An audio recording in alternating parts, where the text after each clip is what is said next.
Three, two, one. And we are back on the air for our weekly live chat with the phenomenal Jason Spiess. How are you doing today? Hola, and happy Friday. I'm doing pretty well. Very well. In fact, I was driving through Belle Fourche yesterday on my way back from Weld County, Colorado. Stopped at the C-store and fueled up on some gas and had a great time in the Fourche. And anyway, nice too. What's that? And yesterday was a nice day too. It was very nice. Yeah, I was kind of disappointed I would not be spending the weekend in the Black Hills. Of course, you know my affinity for the Black Hills. I feel like I have a spiritual connection there, so it's one of my favorite places on the planet. And I would be perfectly fine living out the rest of my life there if I were to retire there. So I have some jealousy for those people living in Belle Fourche and Spearfish and over in Sundance and Newcastle, even down to Lusk. I don't mind Lusk even. That's a nice little town as well.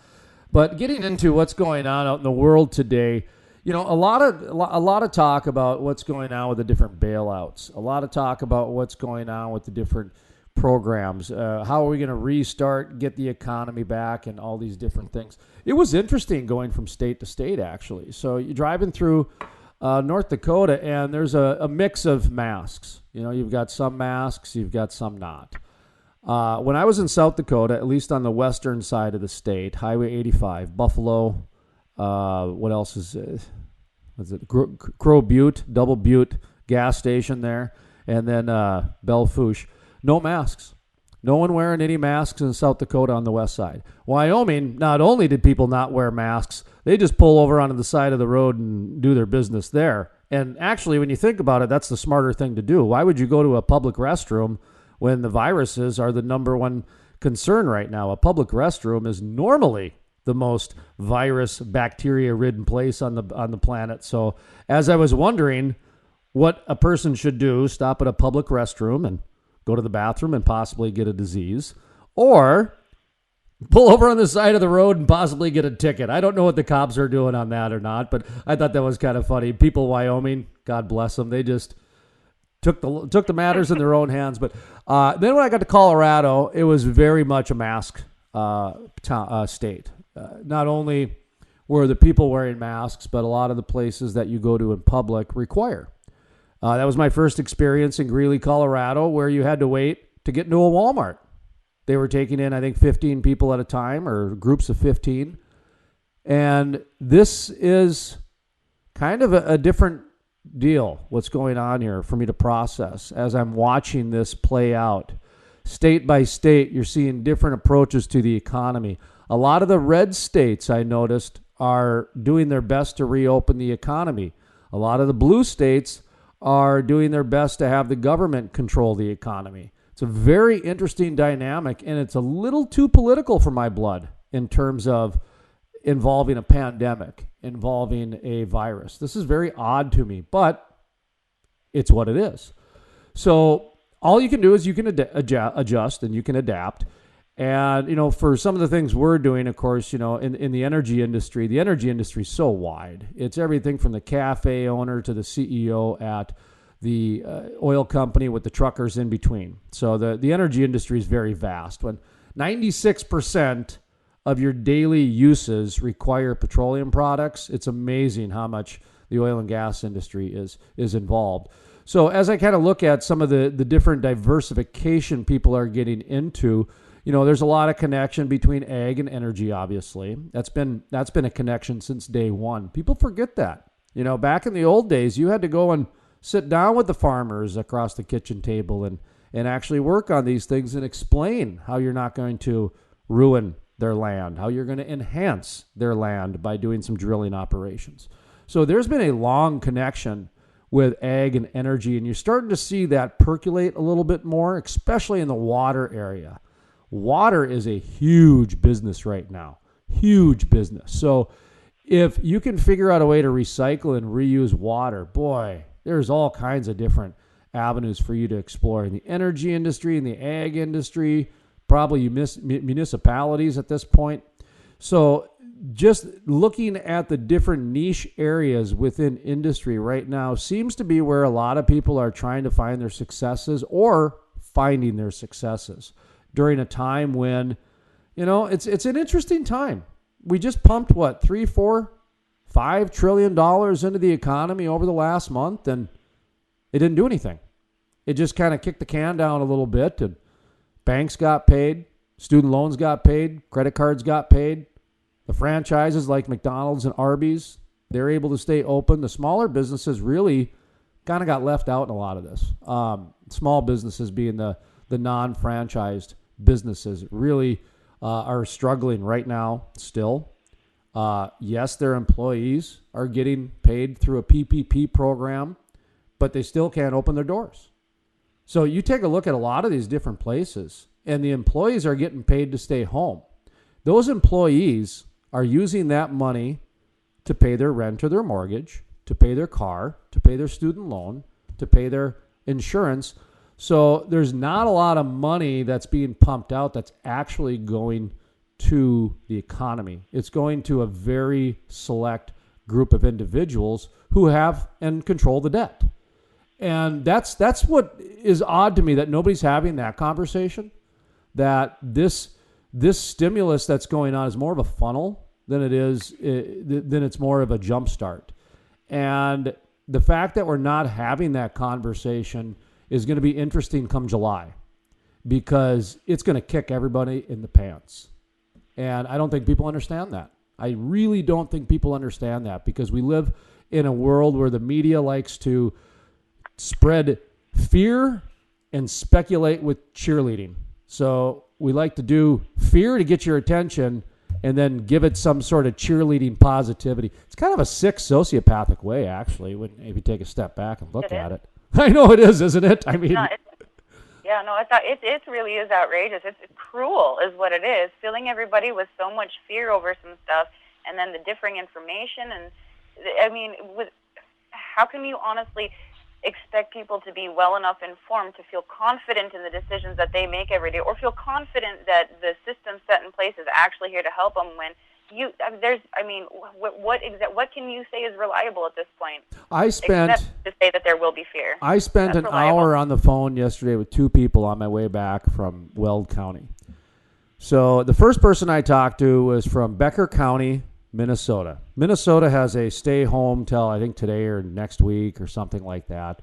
They're going to roll. The restaurants are still, takeout only, that sort of thing. So this happened at a restaurant in Becker County. It's Lake Country. This business owner took over 3 weeks before the shutdown.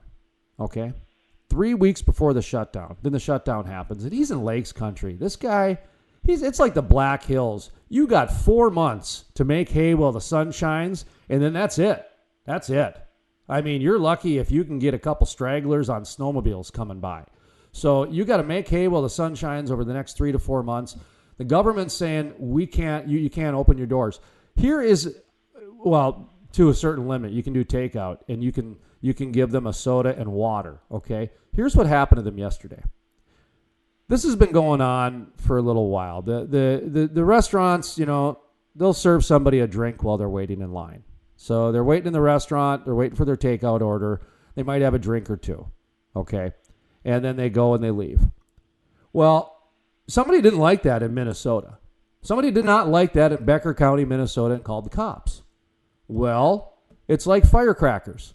The cops are going to kind of, let you be with it. But if somebody calls and complains, it's the police job to go and call on that complaint. At that point, you can't fault the police officer for that. It's the person who called in, and I call it the hall monitor or the narc. Oh, look at them having fun. Oh, they're stepped outside of the box. We better call the cops on this. Send the guys with the guns over. So the police show up to this bar restaurant in Lakes Country in Becker County, Minnesota, and it's a young guy, and he feels bad, but he still carries through with his discourse and his discussion and says, hey, we had a complaint. Please don't serve drinks. It's against the county ordinance right now because of this pandemic. And if I come again, I'll have to take away your liquor license. That is a definite government shutdown.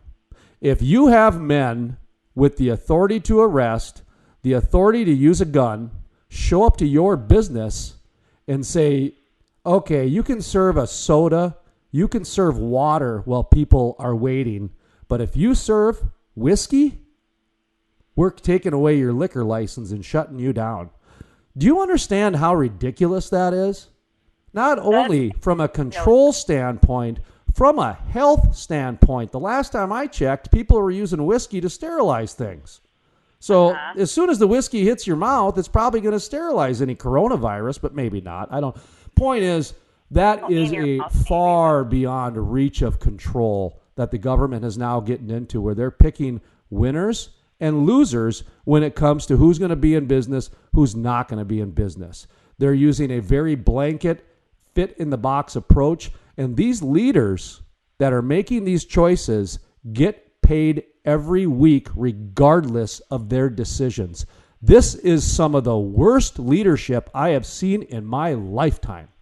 In North Dakota, those tests that they brought in, spent millions of dollars in, they're not even right. They're faulty. They're not. So if you tested positive, you're probably negative. If you tested negative, you're probably positive. They wasted all that time and all these, and not to mention the politicalness behind the guy that actually created these coronavirus fast-track tests. He's a donor of the governor of North Dakota. People are profiting off this pandemic in record proportions. It is absolutely unconscionable what's going on here. And a little bar restaurant in Minnesota gets threatened by the cops to get their liquor license taken away because they served a guy a beer? Are you kidding me? Come on. This is getting out of hand. Anyway, there's my little verbal diarrhea for the day. Boy, you keep me going.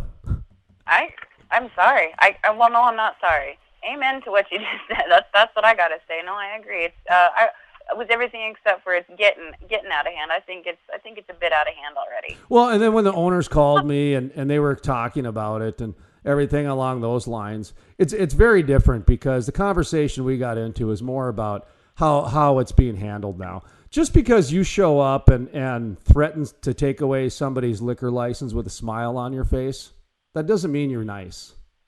That doesn't mean you're being nice about it. You still have a gun. It's actually worse. It is worse. It's cruel and it's sadistic. It is. Yeah. You have a gun. You have the authority to use it. You have the authority to arrest, and you act like you're doing them a favor. That's not right. That's not right. And I get it. I'm not trying to blame the officer. That's the way they're trained. That's the way they're trained. So I'm not trying to blame the police officer on this. The police officer was doing their job. I'm blaming the training that has gone into that because that is not right. That is that business owner's livelihood. That is his livelihood, and he's got nowhere else to go. And if you're saying that you can serve someone a water or a soda, but if he's going to serve somebody a Crown on the rocks, he's going to lose his livelihood? Absolutely not. I will stand up to authority all day long on that. Hello. Yes. So I'm looking at the clock, and I know we ran late and everything. So I'll say this. The Crude Life, available at thecrudelife.com. We are going through some transitions right now in terms of some of the online programming, I should say. We're streamlining it. We have a daily newsletter now. It's 3 things to know every day. Very brief, very quick. It's not intrusive. It's not long. And so it took us about a year to come up with this. We've been trying to figure out a newsletter to do, and it's going to be kind of the new direction. So I encourage everybody, go to thecrudelife.com and sign up for the newsletter, and then you'll get these type of thoughts and verbal diarrheas here. Nice. I like it. I love it. You heard them, folks. Go check out crudelife.com. And we will check you out next week. We'll see you. Have a good one.